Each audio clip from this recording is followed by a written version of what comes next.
باغ تیرے دی کر کر راکھی میں ساری عمر گزاری، تو جدوں میں باغ پکن تے آیا تے لے گئے اور بپاری، پھر اور تکلیف ہوتی ہے۔ دکھ کا رنگ بدلتا ہے لیکن دکھ آدمی کے ساتھ رہتے ہیں۔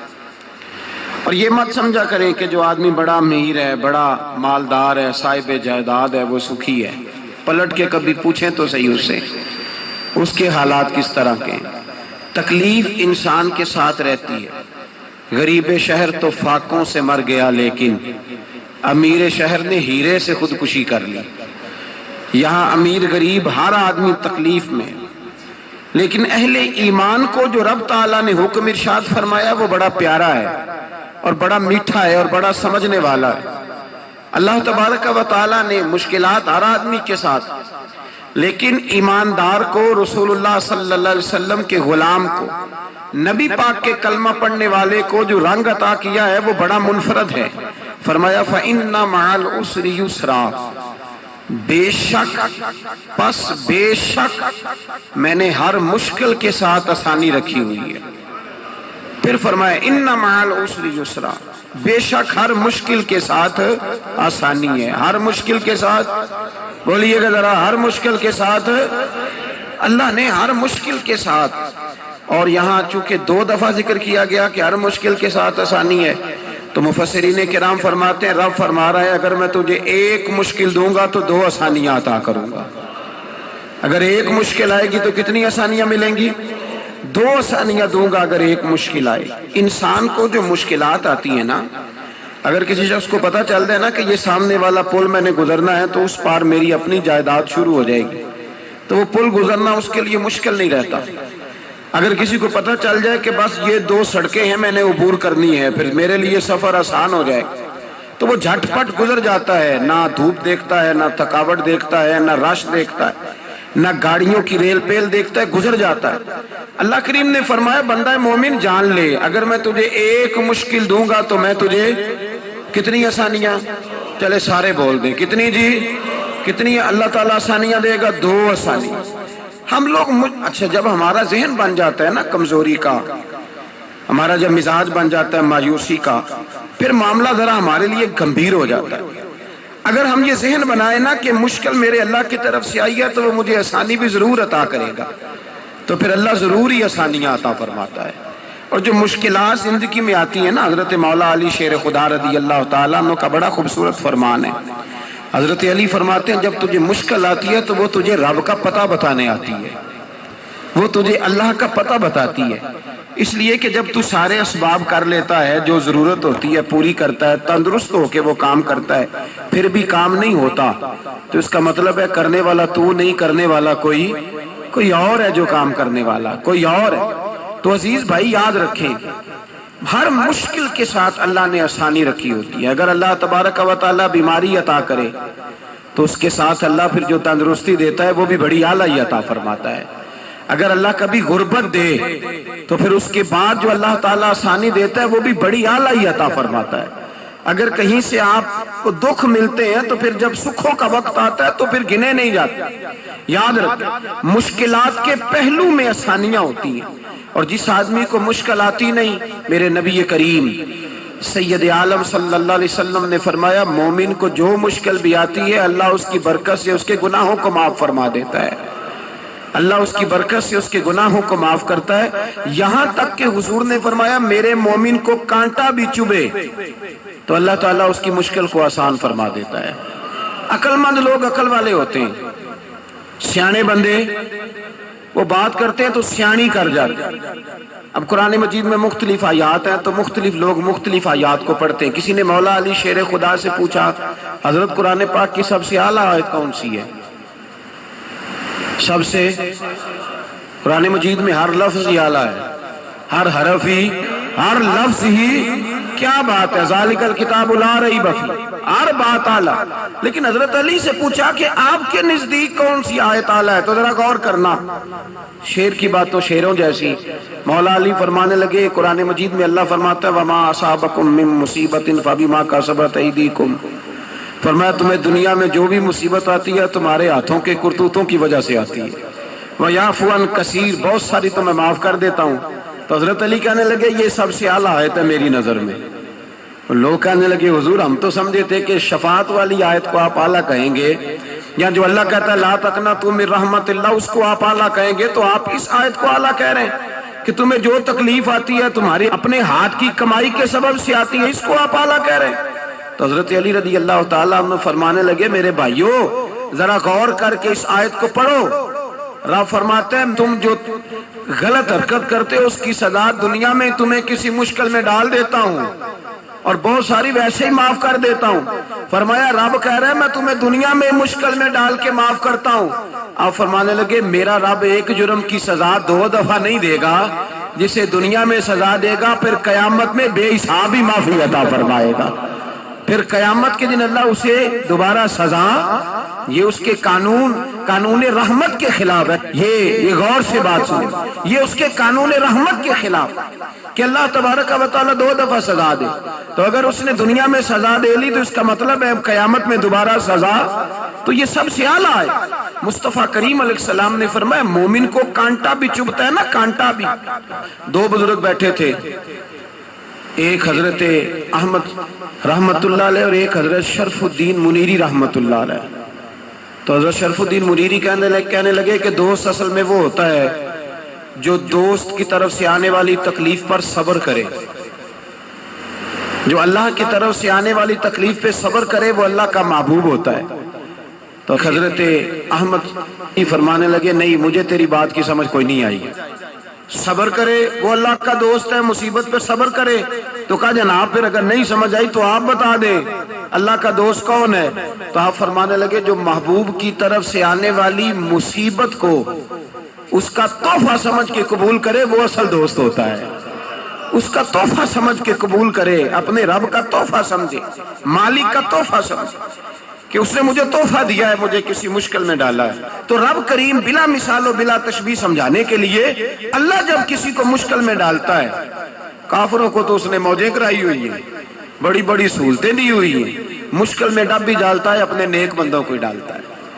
نمرود اور فرعون کے پیروں میں کانٹا بھی نہیں چبھتا، ان کو تکلیف نہیں آتی۔ تکلیف کسے آتی تھی؟ اللہ کے نیک بندوں کو تکلیف آتی تھی۔ حضرت رابعہ بصریہ جب تک زندہ رہی تب تک بیمار رہی، جس دن طبیعت ٹھیک ہوتی تو کہتی اے اللہ تو کہیں مجھ سے ناراض تو نہیں ہو گیا، تو کہیں ناراض تو نہیں مولا جب تو مجھے تکلیف دیتا ہے تو میں رو کے تیری عبادت کرتی ہوں، جب مجھے دکھ ہوتے ہیں تو میں سجدے میں تڑپتی ہوں، اور خدا بندہ اب تو میں سکھی ہوں، موج میں ہوں، مجھے رونا ہی نہیں آ رہا، تو خدا بندہ تو کہیں ناراض تو نہیں ہو گیا مجھ سے؟ دکھ تو اچھے ہوتے ہیں، دکھ تو پیارے ہوتے ہیں، اور دکھوں کے بعد جو اللہ آسانی دیتا ہے اس آسانی کا پھر کیا ہی کہنا۔ اس حضرت ایوب علی نبینا علیہ الصلوۃ والسلام بیمار رہے، 60 سال اللہ نے تندرستی دی۔ کتنے سال بولے؟ 60 سال، غور کرنا بات پر، 60 سال علیل رہے، پھر بیمار ہو گئے، 18 سال ہو گئے بیمار ہوئے۔ زوجہ کہنے لگی دعا کر لیں آپ کو اللہ صحت دے دے۔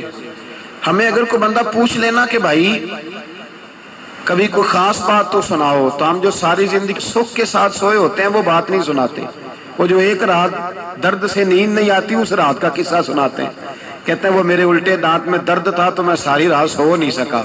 او بھائی جو ساری زندگی سویا ہے اس کا تو ذکر نہیں کر رہا، اور ایک رات جو تجھے نیند نہیں آ رہی، کسی سے پوچھا جائے، ڈاکٹر کہتے ہیں 360 ہڈیاں ہوتی ہیں وجود میں، کسی سے پوچھا جائے نا تیرا کیا حال ہے تو 359 ہڈیوں کا ذکر نہیں کرتا، جس گھٹنے میں درد ہے اس کا ذکر کرتا ہے، کہتا ہے یہ گھٹنے میں بڑی درد ہے۔ او بھائی باقی 359 ٹھیک ہے نا، ان کی بھی تو کوئی بات سنانا۔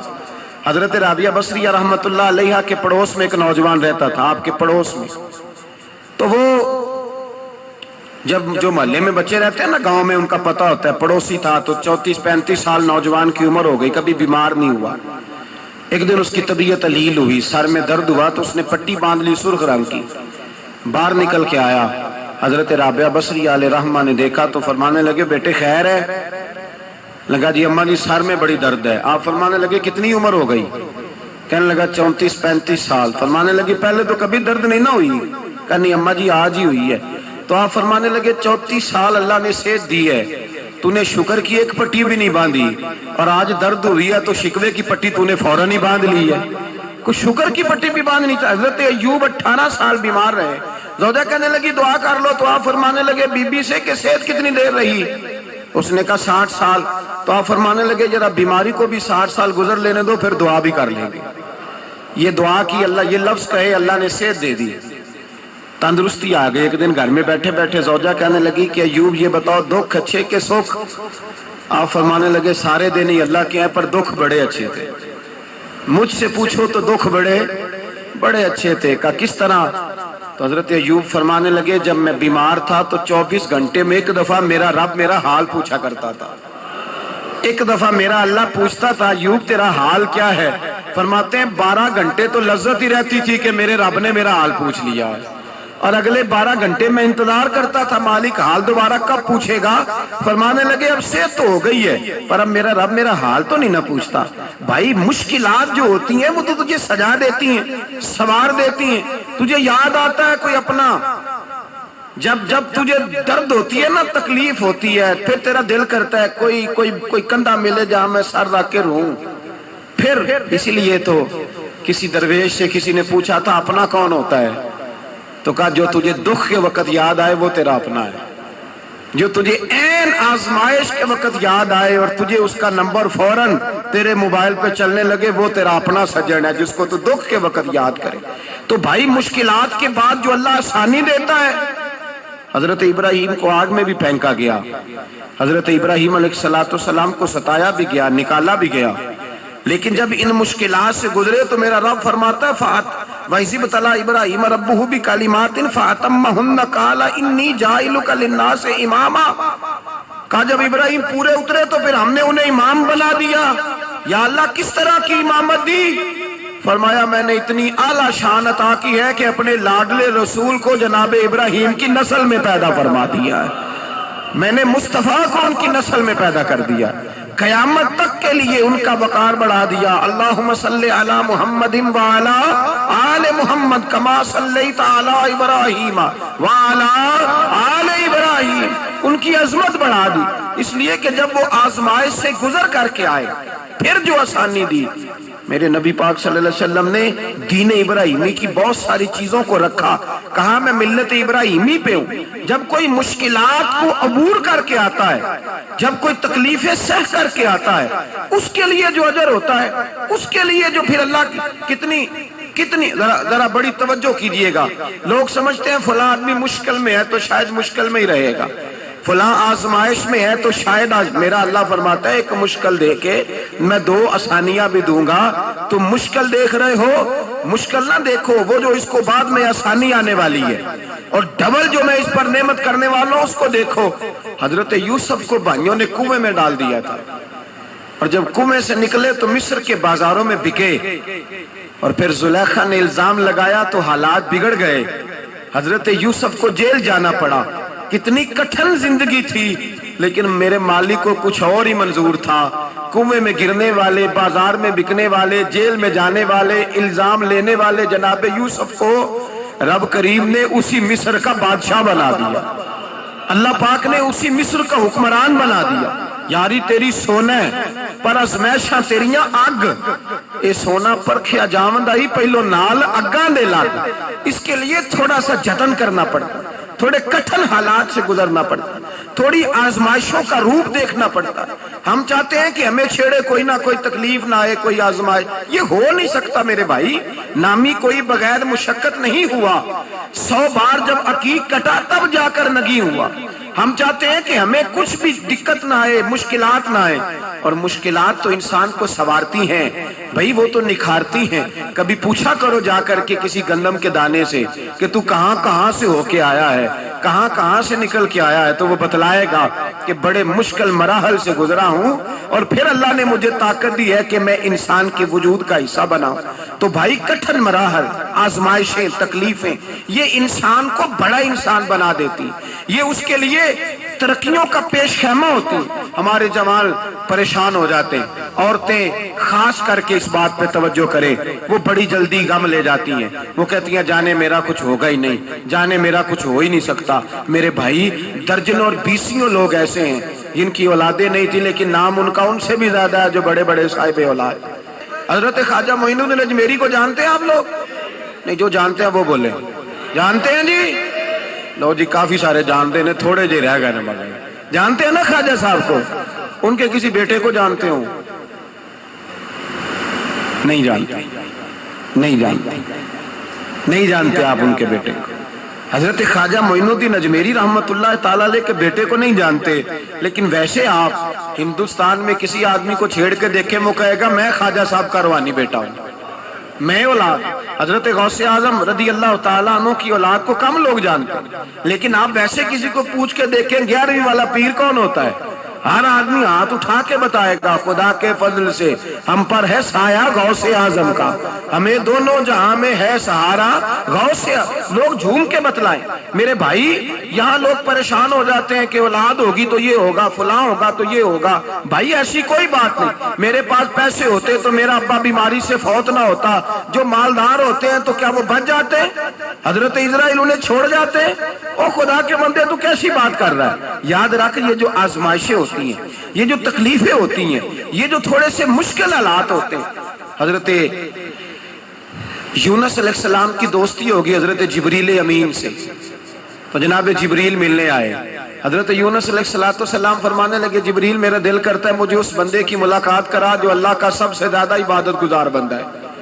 حضرت جبریل امین لے گئے دور دور فلسطین کے علاقے میں، اور لے جا کر ایک بندے سے ملاقات کرائی جس کی دونوں آنکھیں بھی کوئی نہیں تھی، دونوں بازو بھی کوئی نہیں، دونوں پیر بھی کوئی نہیں، اور اس بندے کی زبان پر لفظ بڑا کیا جاری تھے، یا اللہ تیرا شکر ہے، یا اللہ تیرا، بول کے کہیے یا اللہ تیرا، اے اللہ تیرا شکر ہے۔ شکر شکر کر رہا تھا۔ حضرت جناب سیدنا یونس علیہ السلام کہنے لگے میں نے تجھے عبادت گزار کو ملانے کو کہا تھا، تو کہاں لے آیا؟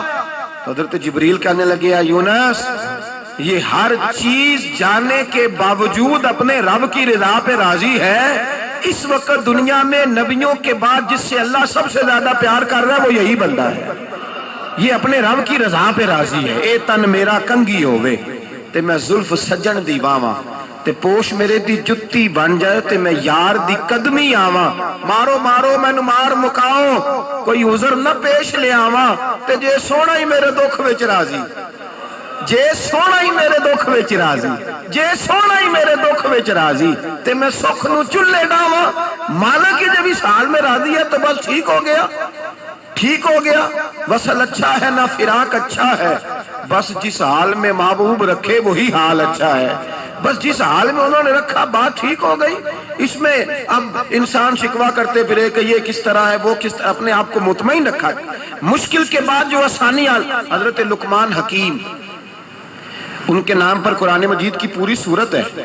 حضرت لقمان حکیم علیہ رحمہ آپ اپنے بیٹے کو نصیحت کر رہے تھے، کہنے لگے بیٹا کو مشکل آئے تو گھبرانا نہیں، کوئی مشکل آئے تو کرے بیٹوں کو سمجھ آ جائے کہ مشکل آئے تو، سمجھ آ رہی ہے بات کی، مشکل آئے تو۔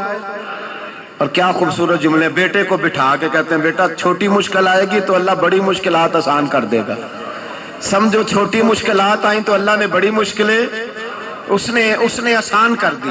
اور آپ کو بتاؤں اصل انسان ہوتا ہی وہ ہے جو مشکلوں میں جینے کا ڈھب سیکھ جاتا ہے، وہ بن جاتا ہے جو کرب کے حالات میں جینے کا سلیقہ سیکھ جائے۔ اپنے بچوں کو یہ سمجھانا، حضرت لقمان بیٹے مشکل آئے تو گھبرانا نہیں، بڑی کو ٹال دیتی ہے، وہ نیکی کا اور آسانی کا پیش خیمہ ہوتی ہے۔ اللہ اس کے بعد آسانی سمجھا رہے ہیں۔ کچھ دنوں کے بعد کہنے لگے آؤ فلاں اللہ کے نبی کی ملاقات کو چلیں، فلاں نبی علیہ السلام سے ملنے چلتے ہیں۔ اس زمانے میں جو نبی تھے ان سے ملنے چلے گئے۔ بیٹے کو بات یاد تھی، گھوڑے پہ بیٹھے، امام ابن جوزی نے اس کو لکھا ہے، گھوڑے پہ بیٹھے تھے دونوں کے پاس گھوڑے تھے۔ اب رستہ بہت زیادہ تھا، کھانا ساتھ لے لیا، پانی ساتھ لے لیا، رستہ لمبا تھا، صحرا کا علاقہ تھا۔ جب جانے لگے تو اتنی سخت گرمی ہوئی کہ گھوڑے بھی بے ہوش ہونے لگے، اچانک ایسی گرم لو چلی کہ گھوڑے بھی۔ اب دونوں باپ بیٹا جو تھے وہ بڑی جوش میں تھے کہ جانا ہی جانا ہے، گھوڑے سے اتر کر کے پیدل چلنے لگے۔ اب پیدل چلتے چلتے ذرا آگے گئے تو اب گرمی میں جتنا بندہ پیدل چلتا ہے اتنا پیاس بھی زیادہ لگتی ہے، تو پانی پیتے رہے، کھانا کھاتے رہے، کھانا پانی بھی ختم ہو گیا۔ تھوڑا آگے چلے نا، اس قدر تکلیف بڑھی کہ حضرت جناب لقمان کے بیٹے کے پیر کے اندر ایک ہڈی پیوست ہو گئی، اتنی بڑی ہڈی تھی وہ اندر ہی چلی گئی، پیر خون کے فوارے گرنے لگے، بیٹا بے ہوش ہو گیا۔ حضرت لقمان اس کے سرانے بیٹھے تو بیٹا تھا نا، آنکھوں میں آنسو آ گئے. بیٹے نے آنکھ کھولی تو کہنے لگا ابا جی آپ تو صبر کرنے والے ہیں، آپ رو رہے ہیں. فرمایا بیٹے میں کیا کروں، میرے سینے میں جو دل ہے وہ ایک باپ کا دل ہے. تو باپ جو ہوا تیرا، تیری دکھ پر رونا آیا. بڑی مشکل سے دانت کے ساتھ ہڈی نکالی، ہڈی نکلی تو خون بھی چلا. صاحب زیادہ کہنے لگا حضور آپ نے تو کہا تھا ہر مشکل کے بعد آسانی ہوتی ہے، اور چھوٹی مشکل دے کے اللہ بڑی سے بچا لیتا ہے، تو ہم تو اچھے کام چلے تھے، مشکل پہ مشکل، مشکل پہ مشکل، یہ کیا ہے؟ حضرت لقمان کہنے لگے بیٹا نہ تو رب کی حکمتوں کو جانتا ہے، نہ پوری طرح میں جانتا ہوں، لیکن جو میں نے کہا تھا وہ بات سچی ہے. فَإِنَّ مَعَ الْعُسْرِ يُسْرًا إِنَّ مَعَ الْعُسْرِ يُسْرًا. اللہ ہر مشکل کے بعد آسانی عطا فرمائے گا، اور فرمایا میرا ایمان ہے کہ ضرور عطا فرمائے گا. یہ بات کہہ رہے تھے کہ سامنے سے دھواں اٹھا، اتنا سخت دھواں اٹھا کہ آپ نے سوچا شاید وہاں آبادی یا وہاں جاتے. وہاں چلنے لگے تو پیچھے سے کسی نے آواز دی ٹھہر جاؤ، رکو. وہیں رک گئے. تھوڑی دیر گزری تو کہا رک جاؤ. جب رکے تو ایک بولنے والا بولا، کہنے لگا تمہارے لیے تھوڑی دیر کے بعد جانوروں کا بندوبست کر دیا جائے گا، کھانے کا بھی بندوبست ہو جائے گا، بچے کا پیر بھی صحیح ہو جائے گا، چلے جانا، لیکن ذرا ٹھہرو. حضرت لقمان کہنے لگے بولنے والے تو کون ہے؟ تو کہنے لگے میں اللہ کا فرشتہ ہوں، میں اللہ کا فرشتہ ہوں. کہا اللہ کے فرشتے اور یہ سارا کچھ کیا ہے؟ تو فرشتہ کہنے لگا اصل بات یہ ہے کہ سامنے بستی پر مجھے عذاب نازل کرنے کا حکم ملا تھا، آپ بڑی تیزی سے آ رہے تھے، میں نے رب سے دعا کی کہ اللہ اس باپ بیٹے کی غلطی کوئی نہیں، مہربانی فرما. رب نے پہلے آپ کو صحرا میں الجھایا، پھر میری دعا کی برکت سے آپ کے گھوڑے ٹھہر گئے، پھر میری دعا کی برکت سے آپ کا پانی ختم ہوا، پھر میری دعا کی برکت سے آپ کے بیٹے کو زخم آیا، پھر میری دعا کی برکت سے سامنے سے دھواں اٹھا. فرمایا یہ جو تمہیں مشکل پہ مشکل آ رہی تھی، یہ تو میرا رب تمہیں عذاب سے بچانا چاہ رہا تھا. یہ جو تمہیں مشکل پر مشکل آ رہی تھی تو میرا مالک تمہیں عذاب سے بچا رہا تھا، تم سمجھ نہیں رہے تھے. حضرت لقمان نے بیٹے کی طرف دیکھا تو بیٹے کہنے لگے ابا جی بات بالکل سچی ہے، افضل الذکر لا الہ الا لا الہ الا، اور پھر پڑھنے لگے حسبنا اللہ و نعم الوکیل نعم المولا و نعم النصیر. یہ ورد ہونے لگے. بھائی جب تجھے مشکل آتی ہے، آزمائش آتی ہے، تو اس وقت سمجھتا ہے پتہ نہیں میرے ساتھ کیا بننے لگا ہے. اللہ تبارک و تعالیٰ چھوٹی مشکل دے کے تجھے بڑی سے محفوظ رکھتا ہے، چھوٹی بیماری دے کے تجھے بڑی سے محفوظ رکھتا ہے. بلکہ میں ایک دفعہ ایک تکلیف میں، ایک آزمائش میں مبتلا ہو گیا، تو میں نے اپنے حضرت سے کہا کہ حضور سارے دکھ کٹھے ہی آ گئے، کیا کیا جائے؟ تو آپ فرمانے لگے بڑے خوش نصیب ہو، جوانی میں اللہ نے دکھ دے دیے، بڑھاپے میں آئے تو برداشت نہیں ہوتے. یہ تو بڑے وقت پہ آ گئے، شکر ادا کرنا چاہیے، اس زمانے میں برداشت نہیں ہوتے. اب آسانی ہے، ان کو برداشت کرو، ہمت کرو. میرے بھائی یاد رکھیں آزمائشیں، تکلیفیں آپ کو بڑا کرنے کے لیے آتی ہیں. ہم آزمائش کو برا جانتے ہیں، دکھ کو برا جانتے ہیں. دکھ تو بڑے پیارے ہوتے ہیں، یہ رونے کا سلیقہ سکھاتے ہیں، یہ اللہ کو منانے کا طریقہ سکھاتے ہیں، یہ مسجد میں جانے کا. وہ جو سکھی بندہ ہے نا، سکھی، مجھے ایک صاحب کہنے لگے دو قسم کے لوگ مدینے سے آتے، مدینہ شریف پوچھنے لگے، کہنے لگے حضرت جی دو قسم کے بندے ہیں، کچھ واپس جاتے ہوئے تڑپ رہے ہیں، کچھ تصویریں کھینچ رہے ہیں رخصتی کے وقت، فرق کیا ہے؟ تو میں نے کہا وہ جو تصویریں کھینچ رہا ہے وہ امیر آدمی ہے، اسے پتا ہے کہ میں پھر ٹکٹ لے لوں گا، مہینے کے بعد پھر آ جاؤں گا. اور یہ مدینہ چھوڑتے ہوئے تڑپ رہا ہے، یہ کوئی غریب ہے، یہ کہہ رہا ہے پتہ نہیں دوبارہ موقع ملے کہ نہ ملے. یہ دکھی ہے، یہ آزمائش میں. دکھی سکھی بندہ تو مکے جا کے نہیں روتا، وہاں بھی کھڑا ہے، ڈٹ کے کھڑا. دکھی کوئی نہیں تو روئے کیسے؟ روئے کیسے؟ دکھیے دی گل دکھی آئی جانے، دکھیے دی گل. کیا خوبصورت لفظ ہے میاں صاحب کی، اور لفظوں میں حسن دیکھے. کہنے لگے دکھیے دی گل دکھی آئی جانے تے سکھیے نو کی خبراں، تے یار جنہاں دے موت نے مارے روندے نہیں تک تک قبراں. یہ مشکل مرحلہ ہوتا ہے، جب انسان تکلیف میں ہوتا ہے پھر اسے احساس ہوتا ہے.